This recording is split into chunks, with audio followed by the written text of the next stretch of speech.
Et merci à nos 3 orateurs. Alors, c'est pas souvent qu'on a 3 orateurs et surtout 3 orateurs de haut vol qui sont là avec nous ce soir pour nous parler d'un sujet super important, du sujet de la politique. Tout honneur, bien sûr, pour les femmes. Donc, je vais commencer par vous, Henriette. Henriette Laribaud-Gaufresse. Vous êtes diplômée de l'IEP de Paris, diplômée en 2001. Vous avez 4 enfants, et ça, je pense que c'est intéressant quand même de le dire, de l'âge de 11 ans à 21 ans.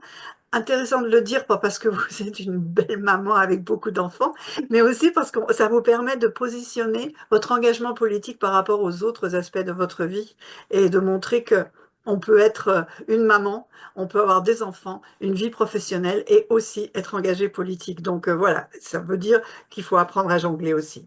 Parce qu'à côté de votre engagement politique, vous êtes aussi un entrepreneur et vous avez monté un cabinet de conseil en orientation scolaire et vous avez démarré cette activité en 2010. Donc, élu en 2014 sur la liste municipale de Pascal Collado à Vernouillet, qui est une ville de 10 000 habitants. Donc, c'est pas une grosse ville, mais c'est pas une toute petite ville non plus.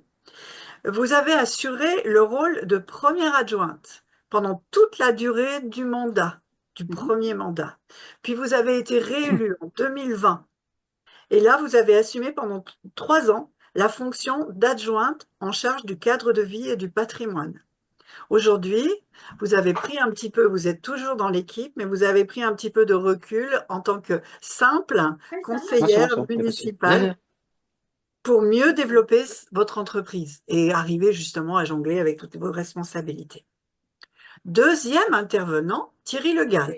Donc Thierry, il a une formation initiale en audiovisuel, ce qui lui a ouvert une activité en communication pour le groupe Ferrero pendant à peu près 20 ans. Et puis, il a fait de la formation à la fac de théologie évangélique de Vaux-sur-Seine. Et là, il a changé d'activité, il a pris des responsabilités pastorales et sociales au sein des ADD pendant 10 ans. Et en même temps qu'il travaillait avec l'ADD, il travaillait aussi de plus en plus avec le CNEF, aussi dans des responsabilités de communication. Et finalement, en 2016, 1er janvier 2016, vous êtes devenu directeur du service pastoral du CNEF auprès des Ok. parlementaires, donc tous les élus du Parlement. Et puis notre troisième invité, alors il se cache un petit peu parce qu'il occupe des responsabilités qui l'empêchent d'être trop public pour des questions de légitimité hein, par rapport à la loi sur la laïcité. Mais quand même, Cyril, vous allez voir, a beaucoup de choses à nous dire. Alors, Cyril, il est diplômé en Sciences Po de Lyon et il est titulaire d'un master en philosophie avec une spécialisation en philosophie politique et en philosophie de la religion. Donc, c'est bien d'avoir un philosophe avec nous parce que ça donne un recul et une analyse qui vont être très précieuses. Donc, ces réflexions portent notamment sur les liens entre engagement chrétien et engagement politique, sur la laïcité, ainsi que sur les relations entre l'Église et l'État. Donc, ceux parmi vous qui sont venus avec ce genre de préoccupation, comment être chrétien en politique et quel est le rôle de l'Église dans la politique, ben, j'espère qu'on va pouvoir toucher ces questions. Euh, donc, Cyril allie la réflexion académique et l'engagement concret. Et, il bénéficie depuis de près de 10 ans d'expérience du terrain au cœur de l'action publique. C'est tout ce que nous dirons sur son engagement professionnel. Il est au cœur de l'action publique. Et il a aussi rédigé un chapitre, le chapitre politique de l'ouvrage Merci la Bible. Et il a initié un réseau accompagnant les jeunes souhaitant s'engager dans la vie de la cité. Il aura aussi l'occasion de nous en parler. Alors, je voulais vous faire une petite intro par rapport à ce qui s'était passé la dernière fois. Parce qu'en fait, cette conférence, maintenant, elle intervient en deuxième position par rapport à une conférence qu'on a fait le mois dernier avec Marjorie Legendre, qui était venue, donc professeure à la faculté de théologie évangélique de Vaux-sur-Seine, qui était venue nous parler des crises du politique. Et pour pouvoir vraiment démarrer cette discussion, j'aimerais juste vous redonner en introduction 2, 3 idées clés de ce que nous avait partagé Marjorie. Marjorie nous avait parlé de la situation dans laquelle on se trouve, nous, les civilisations occidentales, particulier la France, et on est dans une situation de crise profonde et structurelle. Mais des crises qu'on pourrait mettre au pluriel. On n'est pas dans une crise, on est dans des crises. Et elle a pris le temps de vraiment les définir. La crise de la politique, la crise du politique et la crise de la modernité politique. Alors, juste pour vous remettre là-dedans, euh, la crise de la politique.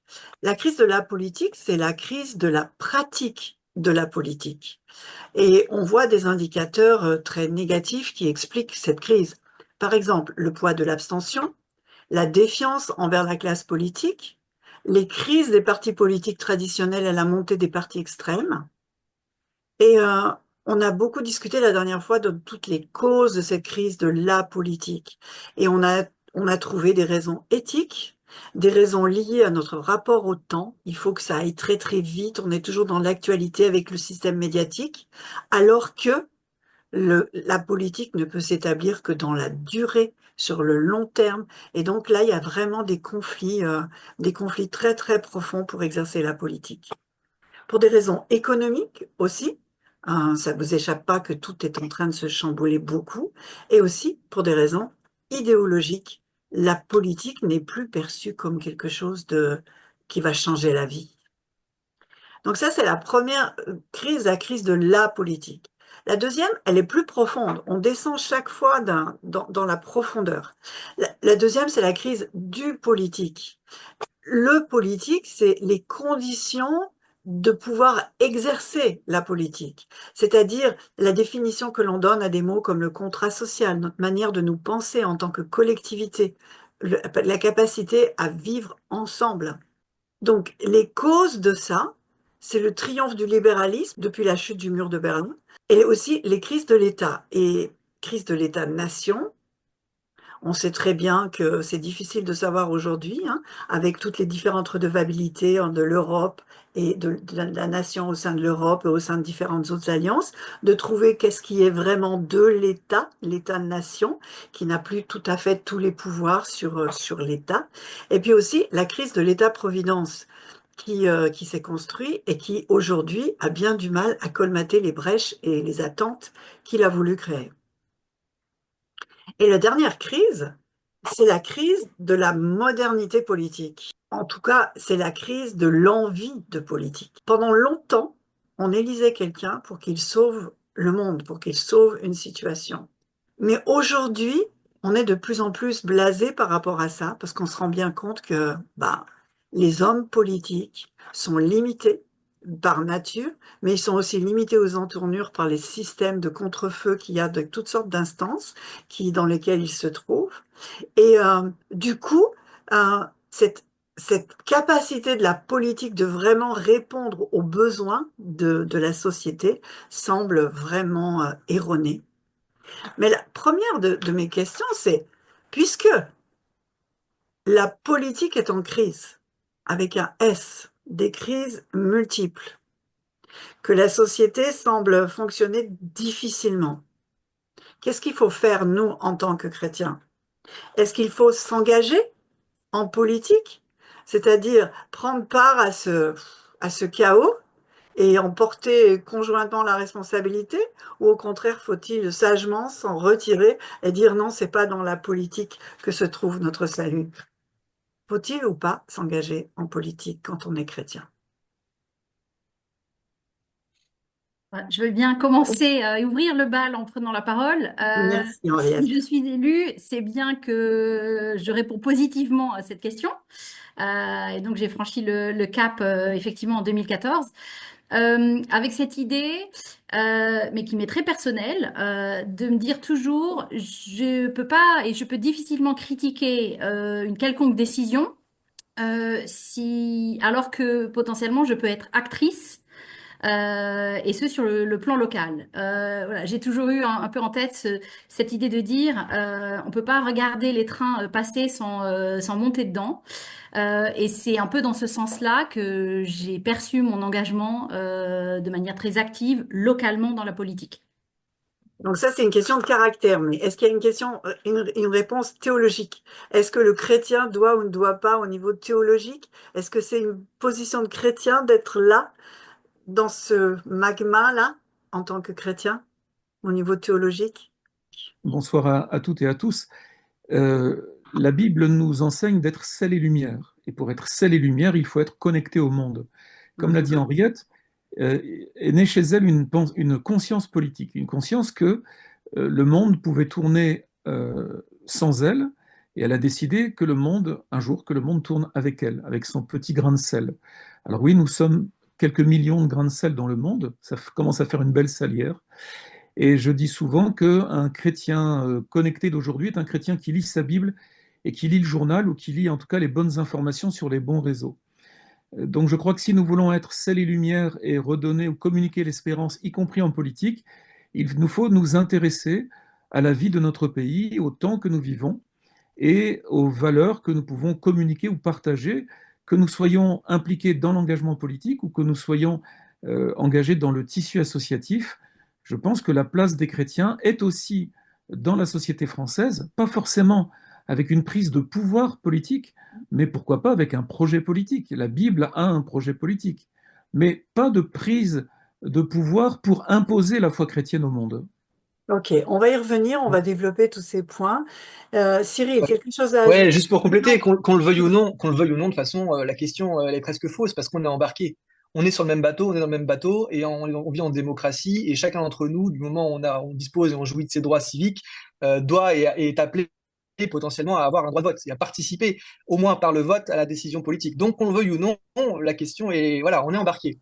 Après, l'engagement, il peut prendre des formes différentes, mais je voudrais revenir sur cette notion de crise qu'a soulevé Marjorie. Alors, les crises sont nouvelles, certes, mais le fait qu'on soit en crise, c'est pas nouveau. Et chaque génération est appelée à relever ses manches et à se confronter à ces crises qui sont nouvelles, dans cette perpétuelle crise qui, elle, n'est pas nouvelle. Et donc, on est embarqué, on a ces crises, mais ces crises, toutes nouvelles qu'elles soient, bah, il faut les régler. Et puis, je pense que d'un point de vue théologique, peut-être pour compléter ce qui a été dit et pour aller en complémentarité, on Oui. est appelé à être au milieu des hommes, à être au milieu de là où les choses se passent. Que ce soit dans le monde professionnel, mais aussi dans le monde politique.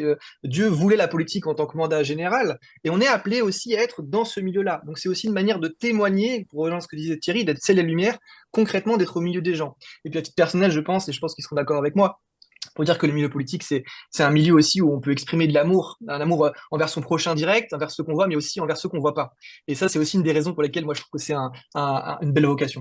Mm. Alors, ça tombe pas sous le sens, hein. On met pas souvent le mot amour avec le mot politique. Mais c'est bien de le soulever et on va peut-être développer cette idée-là. Vous avez tous les trois une forme, donc j'entends, oui, il faut s'engager en politique, c'est un devoir normal du chrétien. Et moi, je dirais Matthieu 28, allez, allez, faites de toutes les nations des disciples. Donc, oui, il faut qu'on y soit dedans. Et ça me ramène à notre première webconf sur Chrétiens et Citoyens où on avait parlé de cela.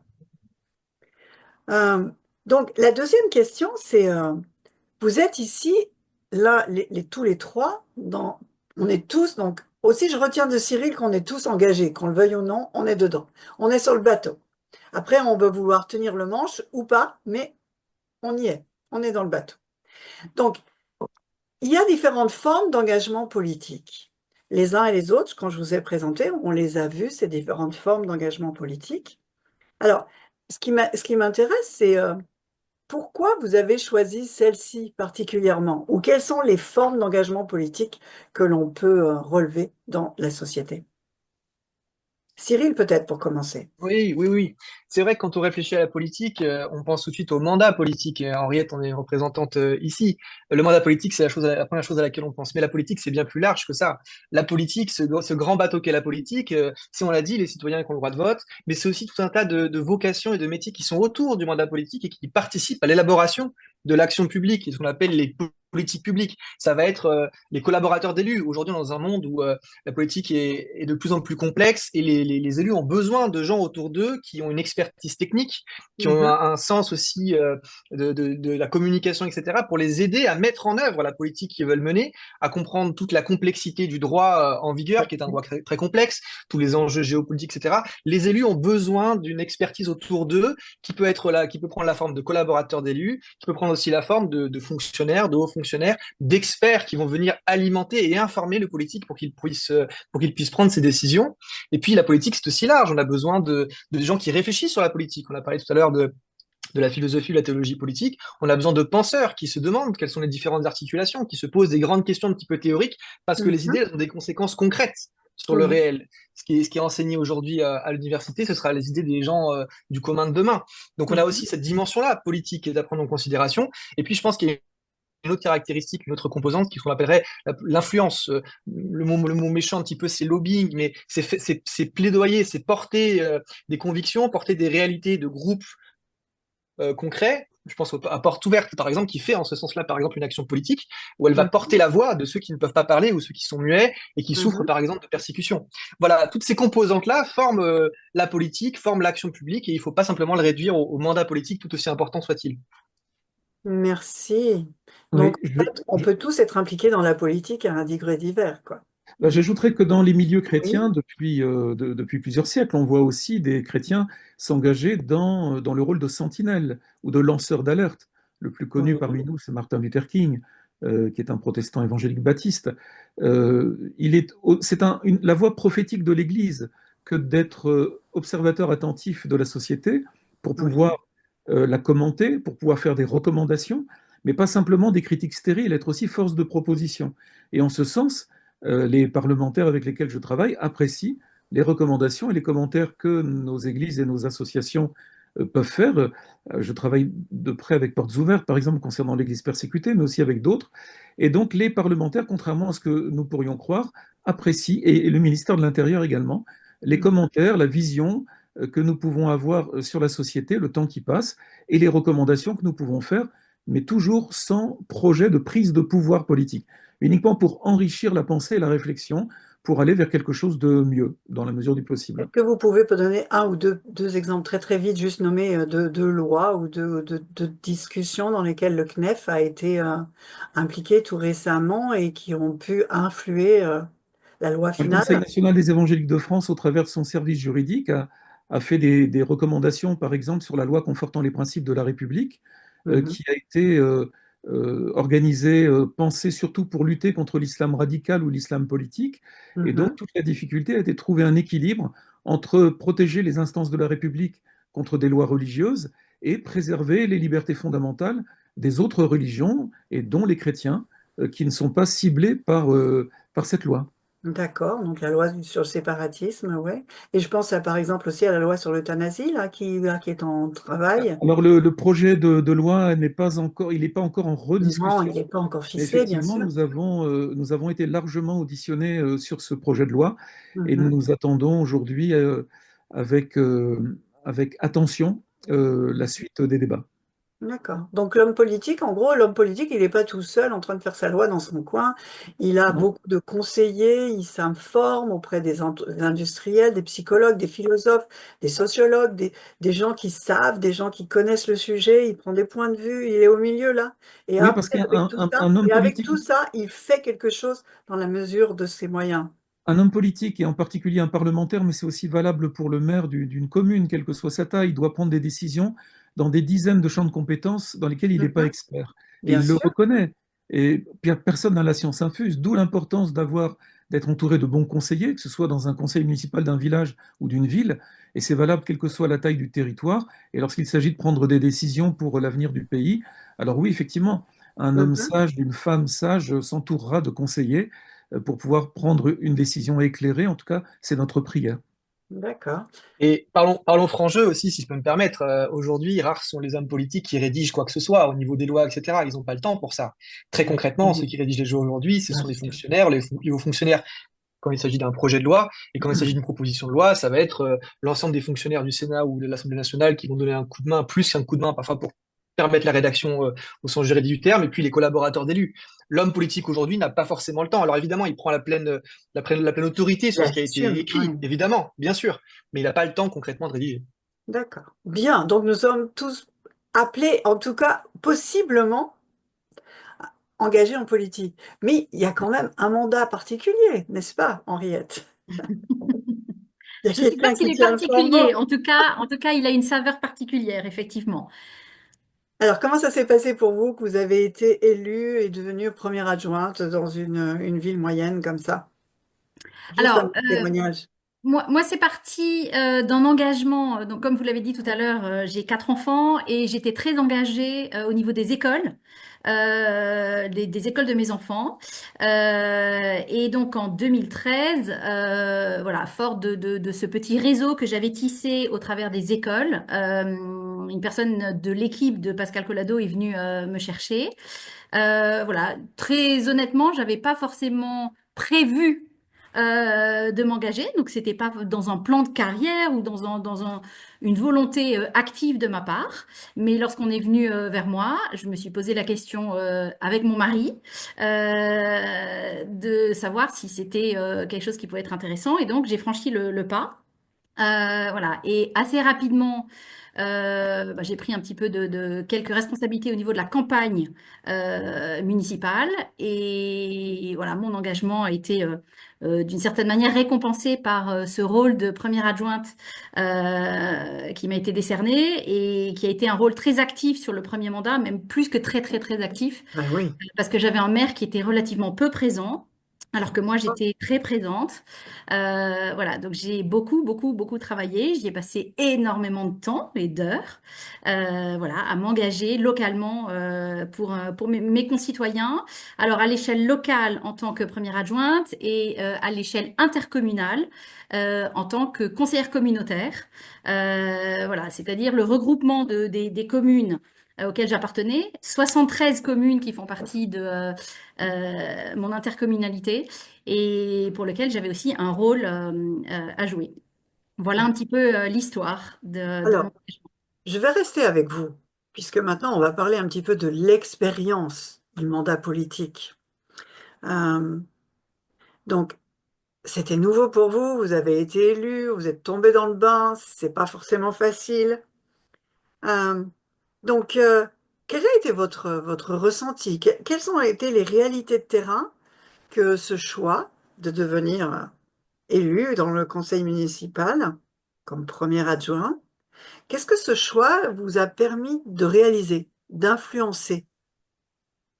À quoi vous avez été confronté? C'était quoi vos premières surprises, par exemple?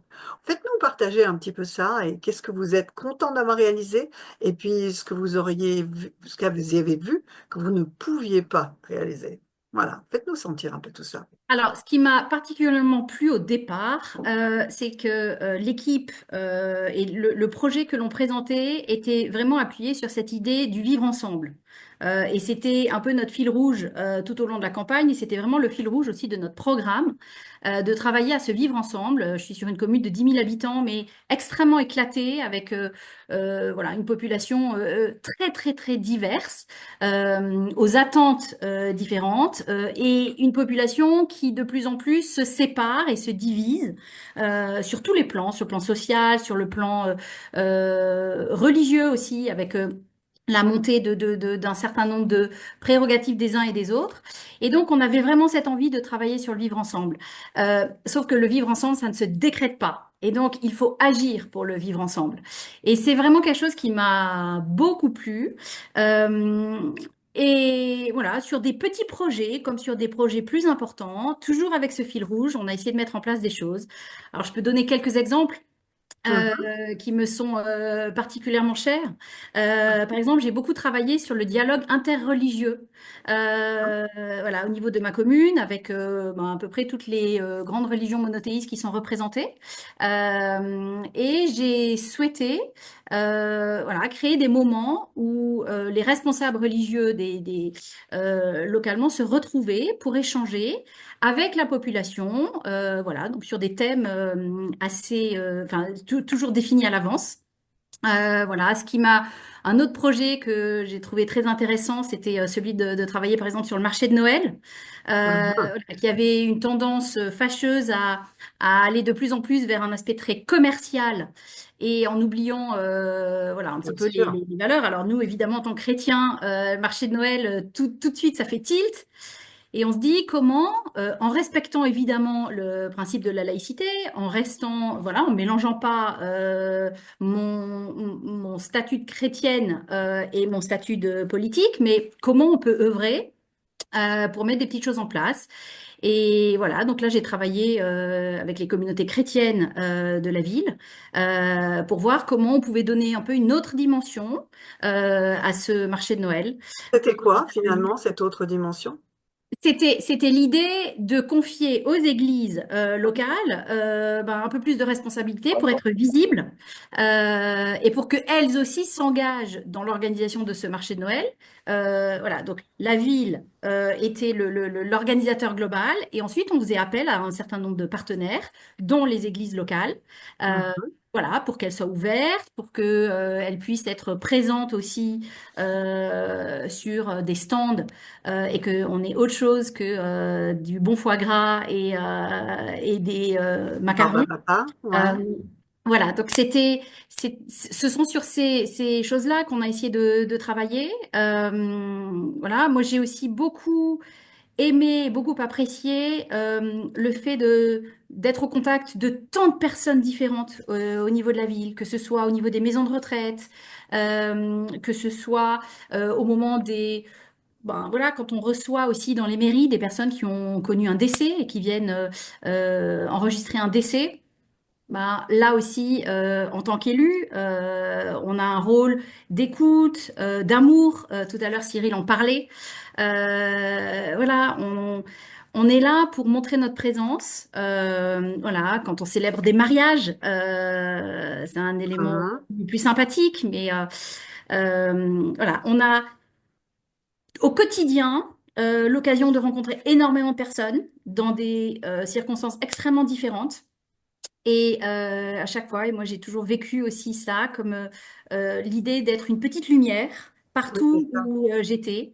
Voilà, sur un marché, quand on discute avec une personne qui vous raconte ses problématiques, le fait de l'écouter, le fait de lui offrir aussi une parole d'amour, bah, c'est aussi une façon de témoigner. Voilà, et donc j'ai toujours eu à cœur d'être certes une élue, mais peut-être une élue pas exactement comme tous les autres, toujours avec cette dimension voilà, habité par le Christ et cette envie de témoigner en tant qu'élu de ce que Christ est pour moi, tout en respectant évidemment toujours bien la séparation entre l'Église et l'État et en Mhm. faisant la part des choses entre mon mandat d'élu et ben, ma vie de chrétienne. Voilà. Et en priant aussi quotidiennement, en demandant au Seigneur de guider toutes choses pour avoir les bons mots, pour avoir la bonne attitude. Alors c'est une très grosse responsabilité. Mhm. Parce qu'on est aussi, et ça c'est quelque chose qui m'a beaucoup marqué aussi, le regard que les personnes peuvent porter, notamment sur les chrétiens, dans Mhm. l'équipe municipale aussi. Ça, c'est peut-être Mhm. plus des difficultés aussi que j'ai dû surmonter. Mhm. Voilà, bon, c'est un peu facile ce que je dis, mais on stigmatise beaucoup les chrétiens par rapport à tant de questions. Voilà, moi, dès qu'on est arrivé, s'est posé la question des mariages homosexuels, et donc tout de Mhm. suite, tous les regards se sont tournés vers moi en disant et toi, Henriette, t'en penses quoi? Tu vas faire quoi? Voilà. Bon, bah, donc, c'est très beau, c'est pas toujours facile Non, c'est non pas plus. facile. Voilà quelques petits éléments. Alors, Cyril, en quoi l'exercice de votre travail au quotidien, dans les différentes administrations où vous êtes, en quoi cet exercice de votre activité dans le monde politique est-il chrétien?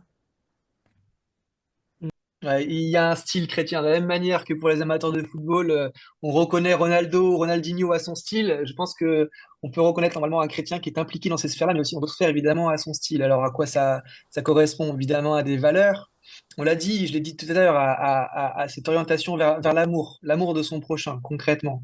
Et il y a aussi d'autres critères, on va peut-être pas tous les lister, mais moi, concrètement, ce qui me porte au quotidien, c'est vraiment l'amour. Concrètement, aimer son prochain. Comment est-ce que je peux aimer mon prochain? Comment est-ce que je peux aimer mon collègue de travail?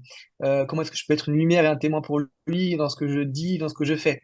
Je ne suis pas là en tant que chrétien, mais je suis là en chrétien. Et c'est ça qui fait la différence. Exactement, ça c'est intéressant. On n'est pas dans le monde politique et chrétien, on est chrétien dans le monde politique, on est d'abord chrétien. Alors, on a touché des sujets là, Thierry, vous pourrez aussi intervenir, hein, mais j'avance dans notre plaidoyer, là, dans notre table ronde. Euh, On a parlé de différentes choses très très concrètes avec Henriette avant, là, notamment sur le mariage, sur la fête de Noël, sur les besoins des gens, sur le besoin de vivre ensemble, etc., etc. Et on sait très bien que la politique, c'est l'art du compromis. Tout le monde a des avis différents, tout le monde a des besoins différents par rapport à un seul sujet. Tout le monde vient avec son regard à lui et son intérêt à lui sur la situation. Évidemment, ça n'est pas la même, il n'est pas le même que celui du voisin en face. Donc, à un moment donné, il faut faire des compromis. Ok, vous êtes là-dedans. Donc, l'art du compromis. Mais comment on fait pour éviter la compromission? Quand est-ce qu'on sait qu'il faut qu'on... Comment on fait pour garder ses valeurs? Quand est-ce qu'il faut qu'on dise non, ça je ne le fais pas? Là, je mets une limite. Là, je dis non. Et puis d'autres fois, pour quelque chose, on va dire oui. En fait, on est tous confrontés à ça dans tous nos milieux professionnels, mais peut-être que la politique, c'est encore plus. Et, et du coup, comment on apprend à peser les situations et à faire face aux dilemmes?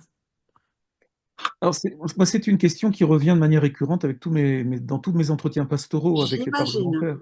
Mhm. Euh, et ils ont besoin de conseils, justement, parce qu'il est très compliqué de d'abord comprendre le monde politique. Vu de l'extérieur, il faut reconnaître que souvent les chrétiens ont une vision très binaire, très manichéenne de la politique, en disant c'est bien, c'est mal, il y a les bons, les méchants.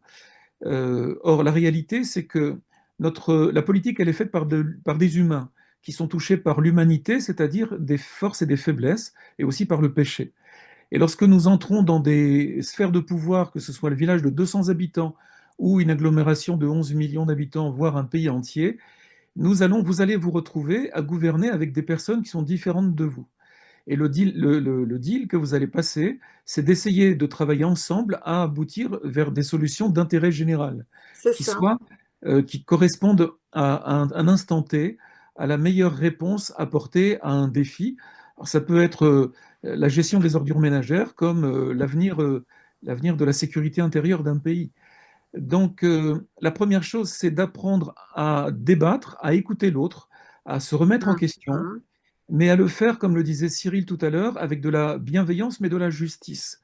Et donc, je dirais que, pour m'arrêter là, que un chrétien, dans un espace de discussion, dans un espace de pouvoir, sera souvent sur une ligne de crête où il devra trouver un équilibre entre la justice, l'honnêteté, la vérité et l'intérêt du bien commun, tout en Mhm. sachant que, et c'est ce que je dis souvent aux élus quand ils me questionnent, je leur pose cette question, jusqu'où voulez-vous ne pas aller? C'est ça la bonne question. Jusqu'où quelles limites on se donne? Oui. Alors, par exemple, Henriette, ce genre de situation est arrivé? Oui, alors, ce que je voulais rajouter, c'est que dès le départ, moi, j'ai été dans la vérité de qui je suis et de ce que je pense. Donc, je n'ai jamais trompé la marchandise, ne serait-ce que de l'équipe municipale, voilà, sur ma personnalité, mes engagements et ma foi chrétienne.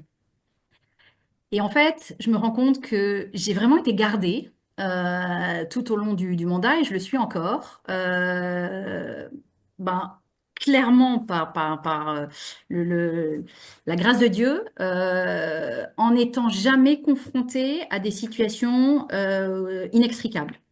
Ça ne m'est jamais arrivé. Très bien. Ça ne veut pas dire que tout a été toujours très simple. Ça ne veut pas dire que j'ai été amenée à faire des compromis, mais jamais de compromission. Mhm. Et je crois qu'effectivement, le compromis, c'est la tâche quotidienne du politique qui s'engage voilà, en permanence. Mais c'est pas toujours sur des questions en lien avec la foi. C'est qu'en permanence, on doit trouver un équilibre. On est dans une démocratie où chacun intervient. Sur le plan municipal, on a une majorité et une opposition. On n'est pas aussi, alors ça aussi c'est très français de considérer que l'opposition a toujours tort et que la majorité a toujours raison. Mais voilà, on doit apprendre et on apprend aussi à aller vers l'autre, à aller vers celui qui pense pas exactement comme soi, et ensemble de trouver ben, une issue favorable aux décisions que l'on doit prendre. Parce que on doit en permanence, quotidiennement, prendre des décisions aussi. Donc Mhm. ça va vite. on doit être, et c'est pour le coup le rôle de la majorité de trancher. Mais voilà, moi j'ai vraiment été bénie jusqu'à aujourd'hui de ne jamais me retrouver dans des situations dont je ne savais pas quoi faire. Voilà, et je remercie vraiment le Seigneur de ça parce que je sais que ça vient pas de moi, mais ça vient de lui. Mhm. Alors Cyril, je vais rebondir avec un commentaire qui est arrivé là. Euh, Quelle est la différence? C'est quoi la différence en fait entre compromis et compromission? Elle dépend de la situation. C'est la réponse bateau, mais c'est la vraie réponse. Elle dépend de la situation parce que le problème, c'est que dans la vie, et ça, la plupart des gens qui ont un petit peu d'expérience de problèmes professionnels se rendent vite compte que les grands principes, ils sont perméables à la réalité. Ils sont imperméables à la réalité. C'est difficile d'appliquer des grands principes généraux, tout aussi subtils qu'ils soient, à la situation concrète. Moi, je suis convaincu que la, une des clés se trouve dans une manière différente de considérer l'éthique. Ça ne veut pas dire que les grands principes, c'est pas important, mais ça veut dire que plutôt que de s'interroger sur quels sont les grands principes à avoir, il faut s'interroger sur quelles sont les vertus qu'il faut avoir. Le mot vertu, qui est un mot qu'on a complètement perdu, mais qui est important, c'est une disposition à agir correctement dans une manière donnée. Par exemple, le courage, c'est une vertu. La justice, c'est une vertu. Oui, L'amour, c'est une vertu. oui, La douceur, c'est une vertu. Et ben, ce qu'il faut faire, c'est travailler son caractère pour que, en situation, parce qu'on a travaillé son caractère, on soit capable d'agir avec justice, d'agir avec douceur, d'agir avec amour. Ça peut paraître une manière de détourner la question, mais je suis convaincu d'expérience que c'est pas vraiment le cas. Ça, c'est la première chose que je voulais vous dire. Vraiment s'intéresser aux vertus plutôt qu'aux grands principes. Ça ne veut pas dire qu'il faut pas se nourrir des grands principes, mais s'interroger d'abord sur est-ce que j'ai les vertus, est-ce que je suis courageux, est-ce que je suis juste, est-ce que je suis aimant. Ah, c'est la première chose. Ensuite, deuxième chose que je voudrais dire, c'est que d'expérience, moi j'ai été confronté à des dilemmes et je suis pas le seul ici. Dans mon professionnel, on l'est aussi, peu oui. importe ce qu'on fait. Et il y a des moments où je pense ne pas avoir pris la bonne décision. Je le dis franchement. On a la chance en tant que chrétien de croire en un Dieu de grâce. Alors on prend ses responsabilités, on fait ce qui nous paraît être le mieux en situation donnée, on consulte l'esprit, on consulte parfois des proches en toute discrétion, on s'imprègne de la sagesse biblique, et puis on tranche. Et puis si on s'est trompé, ben on demande pardon. Voilà. Mais c'est ça aussi endosser ses responsabilités dans la vie. Parce que c'est pas, on se contente pas simplement de regarder le ciel qui passe, on agit, il faut aussi potentiellement se mouiller. Et Ouais. parfois se mouiller, ben on se mouille un peu Mm. trop, ou parfois on se mouille pas assez. Mm. Et on y reviendra sur ce que vous êtes en train de partager là. On y reviendra quand on parlera du rôle de l'Église et du rôle de la communauté chrétienne par rapport à vos engagements, mais d'une façon générale par rapport à tous ceux qui, dans le monde professionnel, ont des décisions impactantes à prendre. Parce que c'est pareil, hein, et en quoi le travail, quel qu'il soit, est aussi un ministère. Alors, par rapport à ça, parce que quand on arrive dans une position de responsabilité, alors un conseil municipal, c'est pas trop politique. Enfin, je ne sais pas si vous étiez là avec une étiquette particulière. Quand même, quand on imagine qu'on fait de la politique, eh ben, il faut qu'on se mette derrière un drapeau. Il faut qu'on soit derrière un parti politique, un prêt-à-penser politique, une ligne politique. Alors, est-ce qu'il existe ce prêt-à-penser chrétien? Est-ce qu'il existe ou il est à recomposer chaque fois? Est-ce que comment on fait quand on veut s'engager dans la politique pour se faire son corpus de pensée politique et de direction politique pour l'action qui soit inspiré de la Bible? À votre avis, cette histoire de parti politique chrétien ou pas du tout, comment vous vous positionnez par rapport à ça? Alors, moi, de mon point de vue d'observation, puisque je fréquente tous les partis politiques qui veulent bien me recevoir, le seul qui ne me reçoit pas, c'est LFI, ça vous étendra moins, moyennement, Non, ça nous étonne pas. c'est qu'il y a des hommes et des femmes imprégnés des valeurs chrétiennes, ou voire même convertis au sens biblique du terme, dans de nombreux partis, y compris dans des partis de gauche. Et donc, c'est la pensée chrétienne qui les transcende. Il y a eu dans le passé des partis qui portaient une identité chrétienne, comme les démocrates chrétiens, par exemple, Mhm, qui affichaient une éthique chrétienne, un attachement aux valeurs chrétiennes et qui en faisaient un étendard. Aujourd'hui, de mon point de vue, ça n'existe plus en France en tout cas. Il y a des héritiers, il y a un héritage. Il reste des personnalités qui sont héritières de cet héritage de la démocratie chrétienne française. On trouve de manière, enfin moi je rencontre de manière dispersée, quels que soient les partis, des chrétiens et des chrétiennes, nés de nouveau, au sens biblique mhm. du terme, qui se sont engagés sur un postulat qui est celui d'Henriette tout à l'heure, c'est de se mettre au service du bien commun Mhm. avec beaucoup d'espoir, avec beaucoup d'espérance, et surtout l'intention de rendre le monde de demain un peu meilleur. Bon, Henriette, je sais que vous allez me dire, ben non, c'est pas la peine, mais vous étiez sans étiquette. Mais imaginez que vous vous présentez comme député.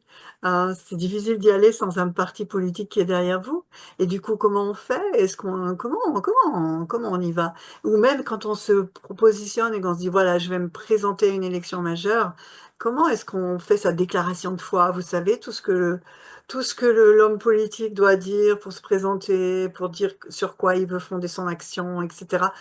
Comment on fait? Alors, effectivement, je suis à titre personnel sans étiquette, mais je suis dans une équipe municipale qui a une étiquette, une sensibilité clairement affichée.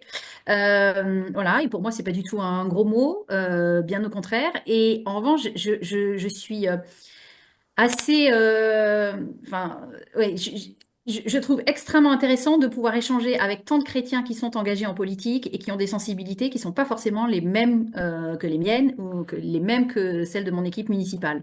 Et en fait, on se rend compte justement, comme le disait très bien Thierry, que le l'esprit ne souffle pas que d'un côté de l'échiquier politique. Et en fait, il est auprès de chaque personne qui a envie de s'engager et qui a cette envie de s'engager, non pas pour elle-même, mais pour le bien des autres. Alors moi, j'ai en plus un héritage personnel qui vient des Pays-Bas, puisque je suis franco-néerlandaise, Oui. et je me suis beaucoup inspirée du modèle néerlandais, qui est pas du tout construit comme le nôtre, dans Mhm. lequel justement la frontière est pas aussi euh, fermée que chez nous. Je trouve que c'est très inspirant de voir aussi d'autres systèmes politiques que le nôtre en France et Bien de sûr. pouvoir aussi en prendre ben, les bons côtés. Voilà. Et cette manière assez différente de considérer les choses aux Pays-Bas m'a beaucoup nourri à titre personnel, dans ma manière aussi de penser l'autre, de penser mon opposant politique bah, qui peut être chrétien, et finalement mon opposant politique local, je peux avoir plus d'atomes crochus avec lui parce qu'il est chrétien que quelqu'un de mon équipe municipale qui est pourtant dans mon équipe et avec qui ben, je partage pas du tout Mhm. les mêmes valeurs. Donc voilà, je crois que c'est pas une question d'équipe, de majorité, d'opposition. Je crois que c'est pas une question de droite, de gauche ou autre. Voilà, c'est une question très personnelle. Euh, Moi, je crois pas qu'il y a un programme politique chrétien. Il y a des chrétiens qui s'engagent et qui, ben, tels qu'ils sont, peuvent témoigner aussi de ce qu'est Christ pour eux. Il y a Voilà. des limites quand même. Il y a des limites. C'est pareil que tout à l'heure par rapport à ce qu'on disait sur la compromis et la compromission. Il peut y avoir des limites dans ce qu'on peut accepter comme ligne d'engagement. On a aujourd'hui dans l'échiquier français des partis, notamment dans les extrêmes, qui sont assez radicaux sur certains sujets. Donc, il y a quand Alors, même besoin de prendre position. si je peux me permettre, je voulais apporter une Bien précision sûr. concernant l'engagement des parlementaires. Vous pouvez vous présenter aux législatives ou aux sénatoriales sans étiquette, c'est-à-dire en votre nom propre, en vous faisant élire par les électeurs de votre circonscription qui vous apprécient en tant qu'élu ou en tant que responsable associatif. Mais si vous arrivez à l'Assemblée nationale sans parti, vous allez être donc ce qu'on appelle un non-inscrit. Donc vous serez député à part entière, mais votre temps de parole, vos moyens financiers, vos moyens administratifs et humains seront extrêmement limités. Donc vous Mhm, serez un député qui pourra peu travailler, en tout cas qui aura très très peu de moyens de faire entendre sa voix et qui mhm, vivra très rapidement une frustration. Un mhm, député, s'il veut être efficace, comme un sénateur, a tout intérêt à se rattacher à un groupe, quitte à constituer un groupe s'il n'existe pas. Il peut y avoir des groupes de 15 parlementaires qui existent et qui font du très bon travail. Je pense à un groupe qui s'appelle Liberté et Territoire, par exemple, à l'Assemblée nationale. Ils sont une petite quinzaine, ils sont très, très, très efficaces. Et plus le groupe est important, plus vous allez être sous la pression de la doctrine politique du groupe et ensuite, sur certains sujets, le parti politique vous donnera une liberté de conscience pour voter, comme par exemple sur la fin de vie. Et dans d'autres cas, il peut y avoir des recommandations de vote et des pressions que vous pouvez subir sur les questions Mhm. d'éthique sociale ou Tout sexuelle, à fait. où là, il sera compliqué. Vous pourrez vous abstenir une fois, être absent la deuxième fois, mais la troisième fois, si vous continuez à ne pas euh, Mhm. garder cet esprit de corps, on risque de demander de quitter le groupe et du coup de Mhm. perdre votre influence. Mhm. Ok. Cyril, le regard du philosophe Oui, là-dessus, le regard oui, bah là, du diplômé en sciences politiques, là, comment on fait pour faire oui, un corpus de pensée, entre guillemets, chrétienne oui. compatible avec les différents partis, et pourquoi ça serait pas une bonne idée de faire voilà, je vais me faire l'avocat du diable, Ouais, ouais, bien sûr, mais vous avez raison, pourquoi ça t'as serait raison. pas une bonne idée de se faire un parti vraiment, voilà, bien étiqueté chrétien? Parce qu'on peut pas déduire une politique d'une théologie. Vous avez le point de départ qui est les convictions, et ça on en a tous, et on peut déduire, je pense, de l'écriture et de la tradition chrétienne, tout un tas de convictions, de valeurs, qu'on pourrait appeler pré-politiques, par exemple la dignité de l'homme, par exemple la nécessité d'une forme d'ordre, la justice, etc. Ça on est d'accord. Déjà, un premier problème se pose ici. C'est est-ce qu'on a réussi à déduire l'entièreté des valeurs? Parce que s'il vous en manque une importante, et vous prenez une décision sur toutes les autres, sauf celle qui était importante à ce niveau-là, vous risquez de prendre une décision qui n'est pas bonne. Premier aspect. Deuxième aspect, après, il faut réussir à les hiérarchiser les unes avec les autres. Ça, c'est pas facile aussi. Alors, on a des indications dans la Bible, mais c'est pas forcément si évident que ça. Et puis, là où ça se complique vraiment fortement, c'est que la politique, c'est pas simplement une liste de valeurs, c'est une appréciation de la situation. Oui. Très concrètement, qu'est-ce qui se passe? Porter un regard concret sur les forces en présence, sur les enjeux, sur ce qui est urgent et ce qui est pas urgent, sur ce qui est important et ce qui est pas important. Et puis ensuite, il faut évaluer la situation et les options qu'on a à disposition, les marges de manœuvre. Et puis ensuite, il faut voir parmi ces marges de manœuvre et ces options, lesquelles nous paraissent les plus rationnelles, lesquelles nous paraissent les plus efficaces, lesquelles nous paraissent les plus appropriées. Vous voyez, entre le moment des convictions et le moment de la décision politique, vous avez tout un monde et les chrétiens peuvent se retrouver sur tout l'échiquier. Ça, c'est la position de Paul Ricoeur, c'est pas la mienne. Et un autre auteur que j'aime bien, c'est Jacques Ellul. Et Jacques Ellul, il est très provocateur. Il dit, on peut trouver des chrétiens de partout, du communisme au fascisme. Alors, il va très loin, je ne cite pas aussi loin que lui. Oui. Mais il est provocateur. Et qu'est-ce qu'il dit? Il dit, ça c'est en théorie. En théorie, il faut des chrétiens partout. Mais après, en pratique, ce qui fait la différence, c'est le chrétien qui est impliqué dans un parti et ce qui va adopter ce style chrétien dont on parlait tout à l'heure. Et le style chrétien fait qu'en pratique, Jacques Ellul va probablement dire, on ne peut pas être fasciste. Mais en pratique, ce qui fait la différence dans un parti, c'est le style chrétien. C'est éviter de tomber dans une forme d'abêtissement, à accepter comme argent comptant l'ensemble de la ligne. Et cette forme de vigie, ça fait partie du style chrétien, par exemple. Ne pas tomber dans l'idolâtrie du politique, considérer que le monde utopique est pour demain. Ça fait partie du style chrétien. Ce sont des garde-fous qui permettent d'éviter de tomber dans les écueils de la politique et d'apporter une voix aussi, un autre regard, un esprit différent, comme le dit la Bible à propos de Caleb. En tout cas, en France, je ne pense pas, et je tant pis si je me fais haïr, je ne pense pas qu'il y ait de potentiel pour un parti politique chrétien. Il y a eu des tentatives. Madame Boutin a créé le Parti chrétien-démocrate qui n'a pas réussi à aboutir. Monsieur Stefanoni, de mémoire, avait créé le Parti républicain chrétien qui n'a pas abouti non plus. Et je ne suis pas sûr que la solution soit dans la création d'un parti politique chrétien. Dans ce que disait Cyril, moi, me revient à l'esprit les démocrates chrétiens au Chili qui ont soutenu le général Pinochet dans les années 70, C'est ça. qui a été un des pires dictateurs d'Amérique du Sud et qui est arrivé au pouvoir avec l'appui des votes démocrates chrétiens. Donc je suis très très vigilant sur un parti politique qui s'afficherait chrétien et qui voudrait restaurer ou imposer des valeurs chrétiennes à l'ensemble du pays par la force. Mhm. Ouais, intéressant. Euh, J'aimerais vous demander, de par votre engagement, vous avez été confronté à des situations compliquées, des décisions compliquées. En quoi cet engagement a renforcé votre foi et votre intimité avec Dieu? Qu'est-ce que vous avez plus activé? Est-ce que ça vous a permis d'activer plus votre connexion avec Dieu? Moi, je peux peut-être partager un témoignage très particulier. Dans la première équipe, donc lorsque nous avons été élus en 2014, on avait autour de la table, et notamment au niveau des adjoints, une grande majorité de chrétiens. Et moi, je m'étais dit, waouh, génial, ça va être facile, ça va super bien se passer, on s'entend super bien, on partage les mêmes valeurs, voilà. Et en 2019, c'est-à-dire une petite année avant la fin du mandat, ben, la moitié de l'équipe d'adjointes, composée essentiellement de chrétiens, nous a fait un peu un coup, un sale coup, comme on dit, et a renversé le maire. Voilà. Ah, Et là, notamment sur des questions, enfin, notamment sur un certain nombre de sujets, voilà, de discorde, mais qui avaient très souvent un lien avec certaines positions par rapport, notamment à l'Église catholique locale. Moi, ça a été un tsunami.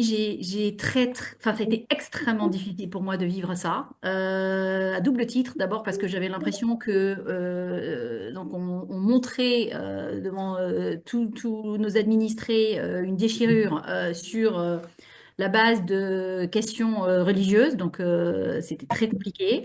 Et puis, voilà, à titre personnel, j'ai complètement perdu pied à ce moment-là en me disant, mais comment c'est possible? Jamais j'avais imaginé ça. Probablement une des difficultés les plus grosses à surmonter dans ma vie personnelle. Et donc, j'ai vraiment encore plus eu besoin de me rapprocher du Seigneur et d'écouter ce qu'il souhaitait. Je me suis posé la question si c'était pas un moment où il fallait que j'arrête mon engagement. Euh, voilà. Donc, oui, au travers de cette difficulté où tout s'est mélangé, ben, je me suis dit comment faire. Et là, j'ai vraiment éprouvé le besoin d'être encore plus connectée au Seigneur pour comprendre ce qu'il voulait que je fasse. Voilà, donc c'est une situation très précise que je partage là. Voilà, après, vraiment au quotidien. mhm, J'éprouve beaucoup plus dans mon mandat politique ce besoin d'être dépendante du Seigneur, extrêmement fortement.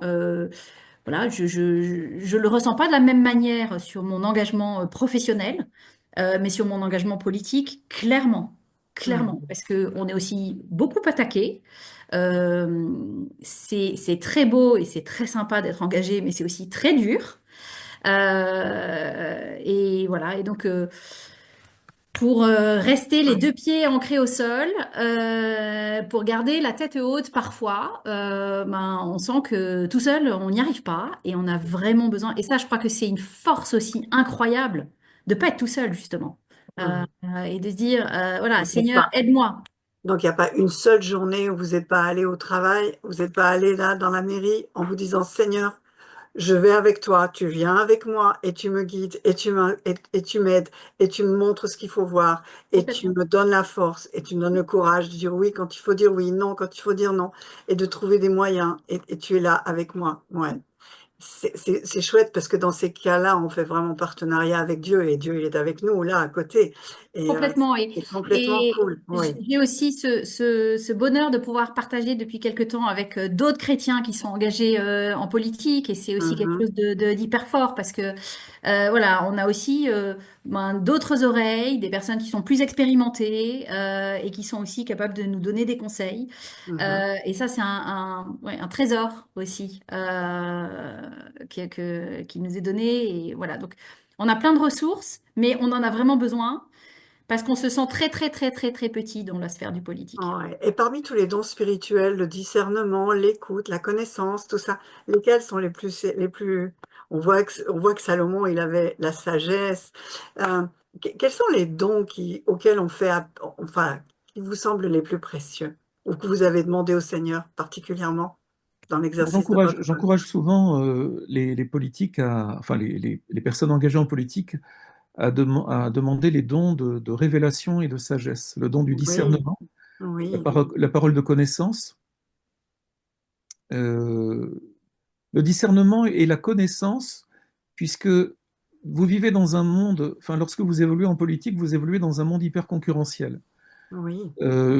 Henriette vient de le dire, moi j'utiliserai une expression, il faut avoir le cuir très épais pour pouvoir tenir en politique, pour encaisser les coups, une Mhm. cuirasse, un bouclier, ce que vous voulez, et garder l'amour dont Cyril nous rappelle l'importance ce soir. Oui, ce qui n'est pas facile, hein, Donc de le garder discernement l'amour. pour savoir si la personne en face vous veut du bien, du mal, ou est en train de vous mentir, ou est en train de dire la vérité. La parole de sagesse lorsqu'on vous demande votre avis, parce que si vous êtes chrétien et que vous êtes identifié comme chrétien ou chrétienne, votre parole pèsera davantage. et votre parole sera davantage écoutée. Et puis pour répondre à votre première question, Anne-Marie, moi ce qui m'encourage le plus, c'est de découvrir chaque mois de nouvelles âmes qui ont donné leur cœur à Christ, qui ne sont pas forcément dans des réseaux d'églises affiliés. Ce sont des hommes et des femmes que Dieu a cherchés, qui ont répondu à son appel, qui sont engagés en politique et qui sont des enfants de Dieu. Jamais je m'attendrai à les voir là. Ça peut être des hauts fonctionnaires, des ministres, des parlementaires, des maires, des adjoints au maire, Ah, des députés européens. Dieu sait ce qu'il fait il fait ce qu'il veut, quand il veut, avec qui il veut. Et ce qui m'encourage le plus depuis ces 9 années de ministère, c'est de découvrir chaque mois des nouveaux frères et sœurs en Christ dans des endroits que je n'aurais jamais imaginé. ouais. Et qui se posent les mêmes questions que nous, qui ont le même cœur pour le Seigneur, Oui, etc. oui. Et Cyril, qui on me vous a font- pas entendu depuis un petit moment là. Un truc à dire sur Oui, ces différents points, bah, c'est- sur les dons, sur toutes ces choses-là. pour rejoindre ce que dit Thierry, et je pense que c'était ça aussi sur lequel il voulait mettre l'accent. euh, Dieu est au contrôle. On sent ça. Il place les gens où il veut les placer, au moment où il veut les placer, et il tient les choses dans sa main. Et ça, c'est quelque chose, une expérimentation que j'ai pu vivre moi à titre personnel et que j'ai pu observer. Et c'est rassurant et c'est encourageant de savoir qu'il est au contrôle et qu'il est souverain dans Donc, ce vous avez milieu-là. vécu ce moment où Euh, vous vous êtes dit, je suis la bonne personne au bon moment, avec les bonnes compétences, et le Seigneur se sert de moi alors, là. C'est arrivé ça? je n'aurais pas, j'espère ne pas avoir cette prétention, donc je ne dirai pas ça à Anne-Marie, mais ce que j'ai pu constater, c'est que ça se passe, oui. Ça Ouais, se passe. Et ça se passe plus souvent qu'on le croit. ouais, Ça, c'est c'est la ça. chose que je voudrais dire. Et au niveau des éléments à demander, discernement, sagesse, essentiel, j'ajouterais quand même maîtrise de soi, très important, très très important, et humilité. Alors ça, c'est Eh souvent ce qui oui, manque aux politiques, hein. Et c'est d'autant plus dangereux que la scène et le public, la scène est devant les gens, c'est un poison. Ça vous coule dessus, c'est un poison et ça aide pas l'orgueil. Donc l'humilité, c'est tellement essentiel, tellement essentiel. En tout cas, il faut prier pour qu'on ait cette humilité quand on est sur ce type de responsabilité, parce que c'est vraiment ce qui fait la différence. oui. Et Ah, mais c'est l'humilité, c'est exactement. aussi, Ouais, pardon. j'allais rajouter ce terme-là de l'humilité. Voilà, la politique a aussi quelque chose de grisant. Et parce que voilà, quand on commence à s'investir d'une certaine, enfin, dans un endroit, on devient plus visible et donc après on vous appelle à droite, à gauche, et puis ça peut ne jamais se terminer. Voilà, on prend le bras et puis on avance au fur et à mesure. Mhm. Et on est toujours très flatté. C'est un monde aussi dans lequel voilà, on aime bien dire vous êtes extraordinaire, tout ce que vous voulez. Et en fait, garder aussi les pieds sur terre, savoir que tout ça, c'est éphémère, et vraiment rester humble au quotidien, c'est très important. Bien évidemment, je m'inscris dans tout ce qui a été dit et on prie aussi pour être éclairé, pour être guidé dans nos décisions en permanence, et aussi vraiment pour rester toujours les pieds sur terre, humble à notre place. Euh, voilà, en demandant au Seigneur de nous amener là où il a envie de nous emmener, mais sans y aller à sa place par rapport à ce que nous croyons bien faire. Voilà. Ça, Et ah, franchement, c'est très facile à dire, c'est pas toujours simple à vivre. non, Et voilà, là aussi, l'entourage a un rôle très important, l'Église a un rôle très on va important, y venir, on va y l'aura venir. probablement. On Il y va, a on un- va, on va poser la question par rapport à l'Église, justement. Mais là, je voudrais donner l'occasion aux personnes qui sont dans l'auditoire. Bien sûr, on est un peu trop nombreux pour que je puisse ouvrir les micros, mais allez-y. Déjà, j'ai fait remonter une ou deux questions que j'ai vues passer. Mais si vous avez une question particulière à un des intervenants là ce soir, allez-y. Et Clément nous lira les questions qui viennent. Parce Et que bon, oui, j'aurais aimé apporter courtement un point de vigilance, Anne-Marie, concernant le risque d'instrumentalisation des élus chrétiens. À partir du moment où le protestantisme évangélique est en croissance en France, oui, entre 750 000 et 1 million d'adultes fréquentant régulièrement le culte, nous sommes également vus comme un réservoir de vote. Dans certains pays du oui, monde, les évangéliques soutiennent oui, des élus qui se présentent, des candidats qui se présentent à des élections, et oui. on en connaît des exemples. Au En France, Brésil. la laïcité pose une cloison étanche entre l'Église et la politique, ce qui est, je crois, une bonne chose. Mais je constate que dans mon ministère, lors d'élections présidentielles, un certain nombre de candidats auraient pu être satisfaits que les protestants donnent des consignes de vote pour certains candidats. Or, c'est un piège dans lequel il ne faut pas tomber. Ce n'est pas parce qu'un candidat est chrétien ou qu'il annonce une ligne d'éthique chrétienne qu'il faut absolument voter pour lui. Et je pense que le monde spirituel doit rester bien séparé du monde temporel. Donc, tant que la foi ne se mêle pas de politique et que la politique ne se mêle pas de religion, tout va bien, ce qui n'empêche en aucun cas, comme nous le disons ce soir, aux chrétiens de s'engager en politique. Hmm. Ça rejoint l'idée qu'on a posée tout à l'heure, la question du parti politique chrétien. Et c'est pas parce qu'on est chrétien que d'un seul coup, tout ce qu'on va faire va être magiquement parfait et saint. Est-ce que ça se saurait depuis le temps? Ouais. Ok.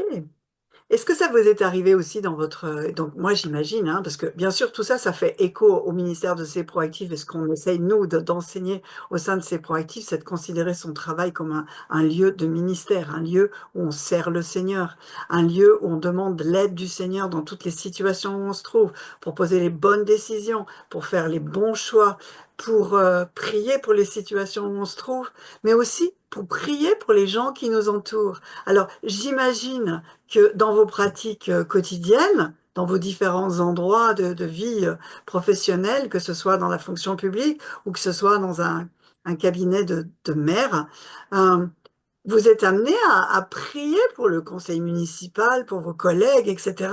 Et du coup, ces gens, ils bénéficient quand même de votre prière. Est-ce que ça vous est déjà arrivé de vous dire, ah, il faut que je prie pour telle décision, que le Seigneur influence-les, etc. pour que, voilà. Est-ce que vous avez été encouragé à prier pour vos collègues? Ou alors, comment est-ce qu'il faut prier pour les gens qui nous entourent là, dans ce monde-là? Comment prier pour les gens dans le monde politique? Alors moi, là aussi, en témoignage, l'organisation de la mairie et des affaires est chez nous organisée de la manière suivante. On a une semaine, chaque semaine une réunion avec le bureau municipal. Donc le bureau municipal rassemble le maire et ses adjoints. Une fois par mois, on a une réunion avec l'ensemble de l'équipe. Et ensuite, de manière régulière, on a des conseils municipaux. Et donc, chaque semaine, lors de ces bureaux municipaux, sont traitées les affaires courantes qui nécessitent des décisions, plus un certain nombre de gros projets sur lesquels chaque semaine on avance, on fait un point, etc. Ben, moi, je me suis fixé comme règle à chaque bureau municipal, avant d'y aller, je prie. J'ai la chance d'habiter juste à côté de la mairie, donc j'y vais toujours à pied. Et sur mon chemin qui m'amène à ce bureau municipal, systématiquement, je prie en demandant au Seigneur, voilà, de faire en sorte que les décisions qui soient prises soient les bonnes et que nos échanges puissent avoir lieu dans la paix, ce qui n'est pas toujours le cas parce que parfois le volume sonore monte un petit peu. Et puis voilà, on peut s'échauffer un petit peu aussi entre nous. Voilà, donc de manière très concrète, oui, je prie à chaque fois que je me retrouve en réunion de bureau municipal. Voilà, pour que. Alors, je crois que très honnêtement, je n'ai jamais prié pour qu'une décision aille dans tel sens ou pas dans tel autre sens. D'accord. Mais j'ai toujours prié de façon générale en disant, voilà, Seigneur, dirige toute chose pour que ça se passe bien.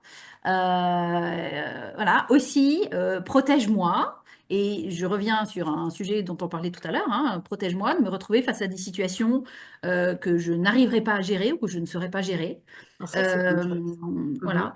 Et donc, force est de constater que bah, le Seigneur répond vraiment à mes prières parce que je ne me suis jamais retrouvée dans une situation impensable.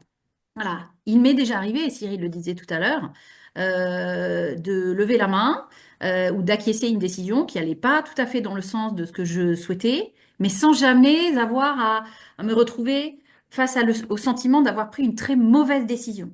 Voilà. Moi, je l'aurais fait peut-être autrement. C'est le collectif qui l'a emporté, enfin voilà, pas de la manière dont j'aurais voulu que les choses se passent. Mais voilà, donc c'est très concrètement comme ça que j'exerce les choses. Après, je rencontre donc, comme je vous disais, beaucoup de gens. Et donc, on est au courant de beaucoup d'histoires personnelles et des histoires qui sont pas toujours simples. Hmm, Et là aussi, ben, souvent, je prie ensuite pour les personnes et pour les sujets qui m'ont été confiés.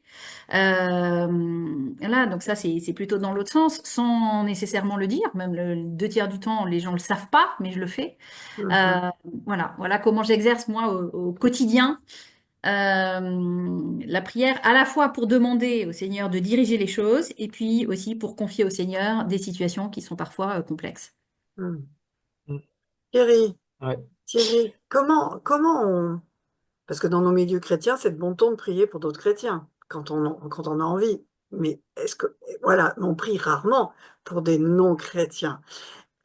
Et pourtant, ça me semble être un mandat important. Donc, quel conseil tu nous donnerais à ce niveau-là? Et comment prier pour le monde politique en général et les hommes politiques d'une façon éclairée en tant que chrétien? Comment prier, comment bénir les hommes politiques? Le mode d'emploi est dans 2 Timothée, quand Paul encourage Timothée à prier pour tous ceux qui sont élevés en dignité, pour les autorités, pour les rois, aujourd'hui on dirait pour nos gouvernants, nos maires, nos présidents de conseils régionaux, nos ministres, afin que nous puissions vivre en paix, mais qu'ils puissent aussi, que ces personnes pour lesquelles nous prions puissent aussi arriver à la connaissance de la vérité. Donc, cet enseignement à prier pour nos autorités a pour objectif de garder la paix civile dans notre pays, donc que le pays soit bien géré, pour que les habitants soient heureux, et que pour ces personnes qui sont en poste à responsabilité, arrivent aussi à la connaissance, à faire une rencontre personnelle avec Jésus-Christ. Il n'est pas de catégorie de la population qui n'ait pas le droit au salut. Nos responsables politiques sont aussi amenés à être touchés par la grâce. Donc, à la fin de chacun de mes entretiens avec les parlementaires ou avec les personnalités politiques, alors celles qui sont chrétiennes et qui l'acceptent, nous prions ensemble. Parfois, la personne qui est en face de moi prie également. Alors, lorsque nous sommes dans un bureau porte fermée, c'est plus simple. Si je viens de rencontrer la personne, je l'assure de mes prières. Je lui dis que je prierai pour elle. Parfois, la personne accepte que je prie pour elle. Elle reste dans le recueillement et elle écoute ma prière. Et je propose la prière systématiquement, même aux personnes qui se disent athées, Mhm. et les communistes, par exemple, ou les personnes athées que je visite et à qui je propose de prier pour eux, me disent parfois en plaisantant, vous pouvez toujours prier pour moi, ça ne me fera pas de mal. Alors, Nicolas Boucher dit quelque chose de très intéressant. Il dit, je pense qu'il faut passer de prier pour nos autorités, pour les autorités, à prier avec les autorités. Alors Nicolas Rubé, que je connais, qui est un élu breton, fait un excellent travail sur son territoire. Et Nicolas a cette facilité aussi de rayonner de sa foi. Et il n'a pas mis de barrière entre l'engagement politique qu'il a et le chrétien qu'il est. Et je trouve qu'il marie bien les deux et peut spontanément proposer à quelqu'un de prier pour lui ou pour elle sans que ça devienne un protocole religieux. Bien. Est-ce qu'il y a des questions qui sont arrivées, Clément? Oui, donc il y a une question sur le nouveau programme d'éducation sexuelle EVARS, savoir ce que le panel des conférenciers en pense, et notamment est-ce que on écrit à nos ministres sur ce sujet pour limiter l'usage de l'idéologie wokiste qui est très présente dans ce document. Voilà. EVRS, c'est éduquer à la vie affective et relationnelle et à la sexualité, donc pour l'éducation. Voilà, c'est pour ceux qui savent pas. Alors, le CNEF n'a pas communiqué. Par contre, les associations familiales protestantes qui sont membres du CNEF ont produit un communiqué le 6 février concernant ce programme. En tout cas, tout ce que je peux vous dire dans les grandes lignes, c'est que les AFP, qui sont les seuls, à ma connaissance, à avoir communiqué pour le moment, euh, sont très vigilants sur la notion de déconstruction du genre masculin et du genre féminin, et que c'est le point saillant de vigilance sur lequel les AFP ont communiqué. Merci Sur beaucoup. ce rapport, si je peux me permettre un complément, je vais faire le côté l'avocat du diable, le méchant avocat du diable.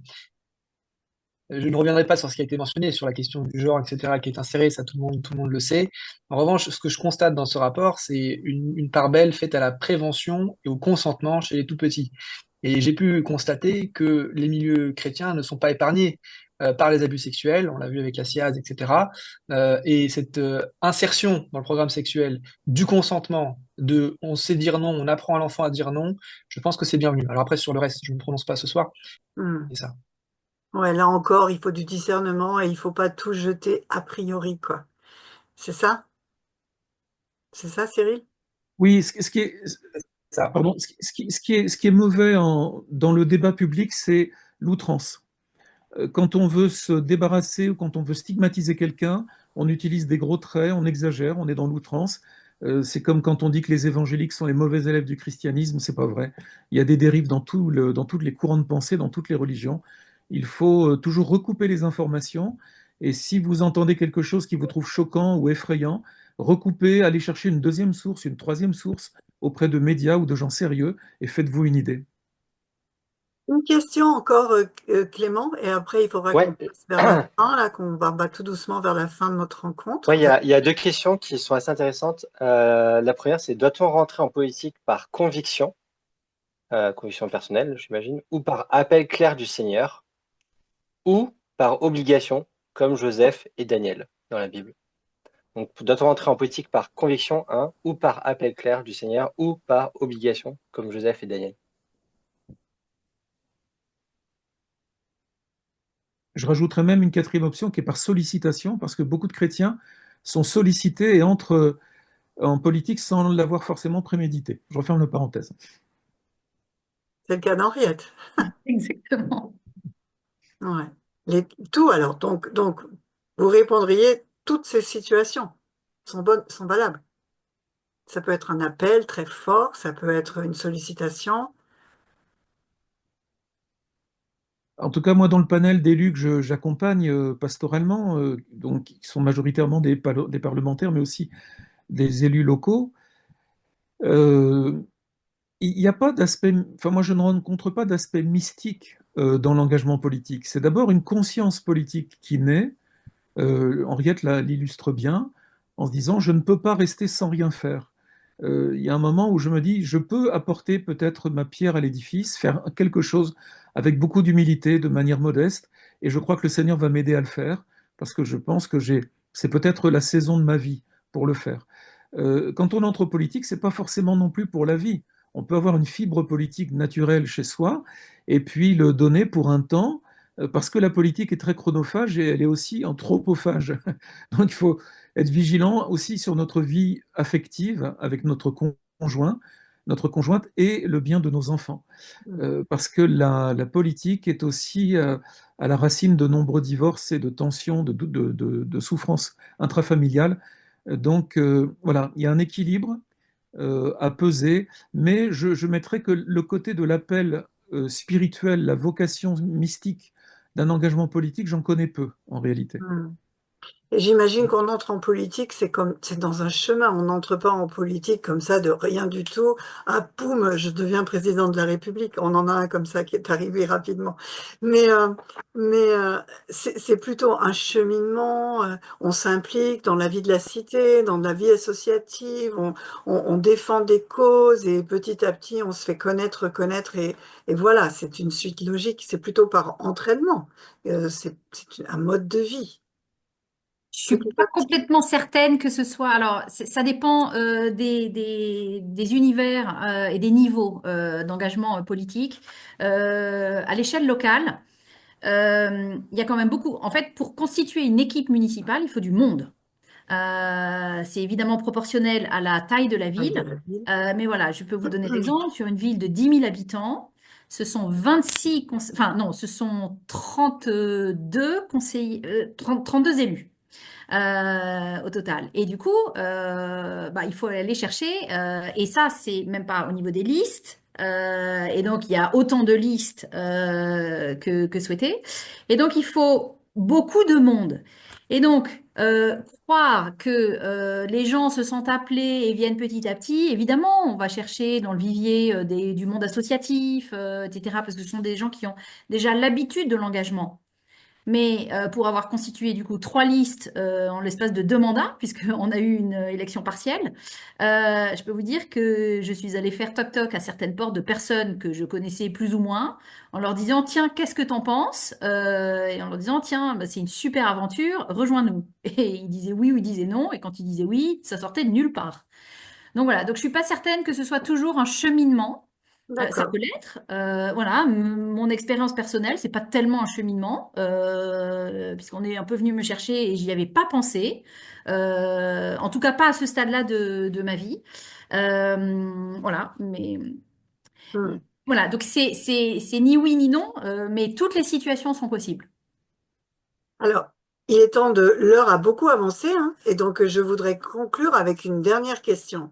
Cette fois-ci, c'est le lien entre l'Église, donc là on a parlé de votre cheminement, de votre activité, de votre perception, du parti politique, comment on se fait son corpus, de l'influence qu'on peut avoir, etc. On a parlé de votre façon à vous de vivre les choses au niveau spirituel.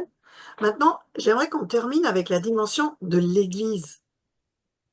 L'Église et la politique, ou vous en Église, parce que vous êtes tous dans une Église, là j'imagine, hein, vous êtes tous bien membres d'une Église, et le lien qu'il y avait entre votre engagement politique et l'Église, est-ce que vous vous sentez soutenu par votre Église?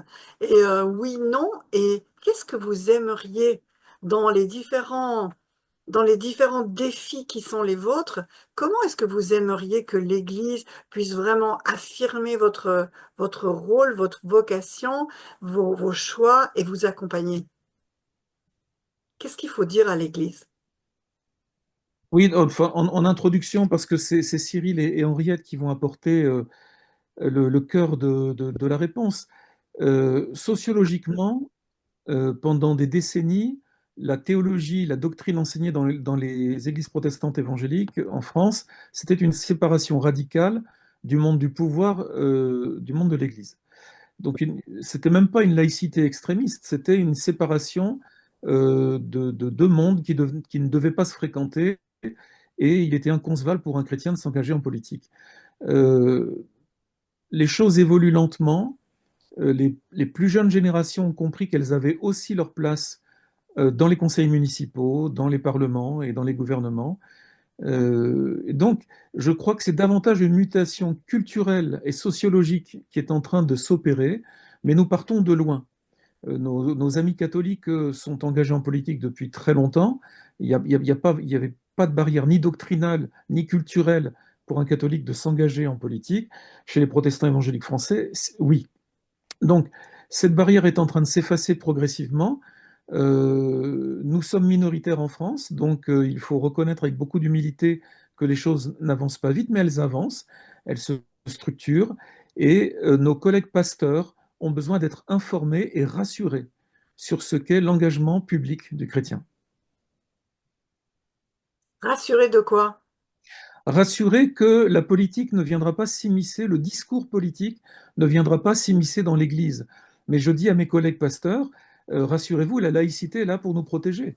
La laïcité à la française, la laïcité des textes, est là pour garantir que le discours politique ne doit pas entrer dans un lieu de culte et qu'une église ne devra jamais être en France un lieu de meeting politique. Mhm. Interdit par la loi, très Et concrètement. c'est interdit Interdit et par la condamné loi. par la loi, sévèrement. Le préfet Alors, peut faire fermer une église qui serait dans la confusion sur le sujet.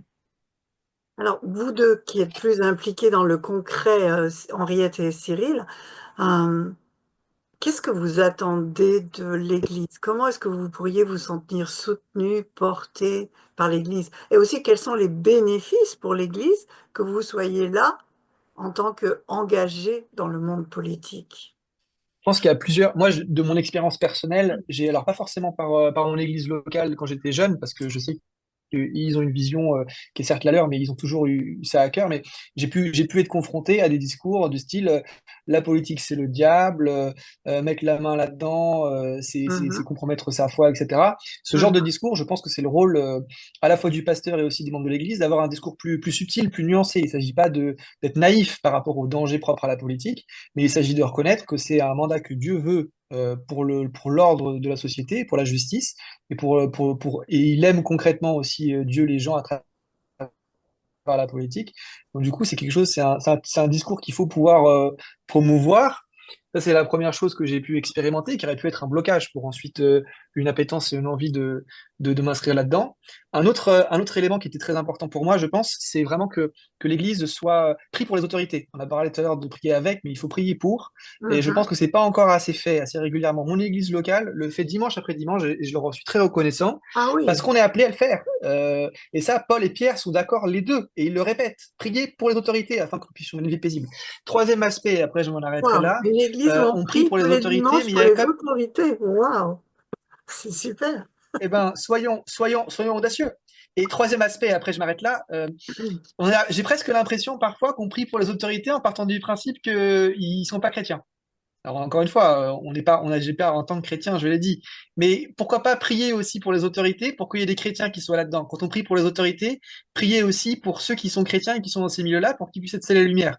Et prier pour qu'il y ait plus de chrétiens dans ces milieux-là qui puissent bénir par leur action et par leur envie d'avoir ce style particulier, qui puissent bénir leurs prochains. Voilà. Mhm. Ouais, il faut changer de regard sur les hommes politiques et pas juste penser que c'est des démons, quoi. Il y a pas que ça. Il y a peut-être quelques personnes qui sont peu recommandables, mais il y a aussi beaucoup de gens qui veulent faire le bien des autres et qui sont eux aussi dans cet engagement, c'est ça. Et cette volonté de bénir le Absolument. prochain. Ouais. Et Mm. du coup, ce regard bienveillant est nécessaire pour qu'on puisse avoir envie de prier pour eux. Donc, Henriette, comment est-ce que l'Église locale ou l'Église en général peut soutenir ces personnes? Alors, moi j'ai toujours fait très attention de bien séparer les choses. Donc, voilà, je n'ai pas étalé au niveau de mon église locale mon engagement. Ça s'est su petit à petit, mais de la même manière que mon métier est connu ou que je sais que tel autre membre de l'église est engagé dans telle association. Voilà, donc je n'ai jamais fait de prosélytisme politique au sein même de ma propre église. En revanche, alors j'ai aussi cet immense privilège d'être dans une église où très très très régulièrement on prie pour les autorités. Et à chaque fois, mon cœur fait boum boum quand c'est le cas, parce que je me sens du coup aussi, à titre perso, portée par ma propre église. Euh, et voilà, donc oui, ça fait beaucoup de bien. Et je crois que déjà, on peut inviter nos églises à redoubler d'intensité de prière pour les autorités. Et souvent, quand on parle d'autorité, on voit le côté très national et on oublie le côté très local. Euh, Mhm. Or, il y a quand même beaucoup, beaucoup, beaucoup de décisions qui sont prises aussi au niveau local. Voilà. Alors après, dans le temps, de fait, les choses ont été sues et une ou deux fois, j'ai été sollicitée. Alors, je vais dans une église qui n'est pas dans ma ville, qui est même pas dans mon département. Donc, voilà, ça c'est les bienfaits de la région parisienne. Mais une ou deux fois, on m'a interrogée au niveau de l'Église pour savoir, enfin pour comprendre la manière dont certaines décisions étaient prises. Voilà, savoir auprès de quel interlocuteur s'adresser pour telle question. C'est Voilà, ça. l'organisation, tout simplement. Je peux vous donner un exemple très concret. Dans mon église, plusieurs jeunes avaient à cœur d'aller faire des distributions de crêpes à la sortie d'une bouche de RER. Voilà, distribution de crêpes gratuite et au gré des discussions, peut-être aussi la possibilité de témoigner de notre foi. Et donc, il s'agissait de savoir quelles étaient les autorisations, auprès de qui demander, etc. Bon, ben là, j'ai été sollicitée plusieurs fois et j'ai ressenti aussi un peu ce rôle d'ambassadeur dans les deux sens. C'est-à-dire que je Mhm. pouvais peut-être être une interlocutrice pour mon église auprès des autorités locales, de la même manière que moi, au titre de ma ville, je peux être aussi un ambassadeur un peu privilégié pour aller au-devant des chrétiens de ma ville. Voilà, donc le rôle des églises, oui, c'est de prier et de prier pour les autorités à tous les niveaux. Du plus petit niveau jusqu'au plus grand niveau, bien évidemment. Et Thierry le disait très justement tout à l'heure aussi, rendre grâce aussi pour le pays dans lequel on est, pour la paix qui est la nôtre, quand on voit le nombre de pays dans lesquels tout ce que nous faisons et tous les privilèges qui sont les nôtres ne sont pas les mêmes, ben, on ne peut être que très reconnaissant aussi. Et je pense qu'on peut prier pour demander, mais on peut aussi prier pour remercier d'avoir cette liberté, d'avoir ces libertés d'engagement, euh, voilà, d'avoir aussi cette laïcité qui protège tout le monde de toutes les manières. Voilà, on est très, très, très privilégiés finalement, nous, en France. Que le Seigneur bénisse abondamment la France, de Sandrine à tout le monde, que le Seigneur bénisse abondamment la France. Et il va le faire à travers des gens qui s'engagent dans toutes les instances, partout où nous pouvons jouer et porter notre voix et notre action. Je réfléchissais cette semaine à cette parole de Jésus, celui qui ne met pas en pratique ma parole. Et s'engager dans le monde politique ou dans n'importe quel autre style de ministère et d'action, même dans un contexte professionnel, quel qu'il soit, c'est mettre en pratique la parole. Parce que tout travail, toute activité professionnelle, c'est une façon de bénir les gens autour de nous. Généralement, on ne travaille pas juste, on produit quelque chose, on donne quelque chose, on offre un service, on crée, et c'est ça qui bénit les gens autour de nous. Eh bien, écoutez, je vous remercie. Je pense que nous avons tous été très, très bénis pour vos éclairages, pour la façon honnête aussi avec laquelle vous avez répondu à mes différentes questions. Que le Seigneur vous bénisse. Euh, Continuez, soyez inspirés dans tout ce que vous faites. Et puis, à tout bientôt. Et personnellement, j'ai été très enrichie de vous rencontrer et de pouvoir d'avoir ce genre d'échange avec vous. Et j'espère qu'on aura l'occasion de se rencontrer dans la vraie vie, en chair et en os, parce que ça serait quand même très, très agréable aussi. Que le Seigneur vous bénisse. Passez une très bonne soirée tout le monde et à la prochaine fois. Merci. Merci, bonne Bonne soirée. soirée. Merci. Bonne soirée.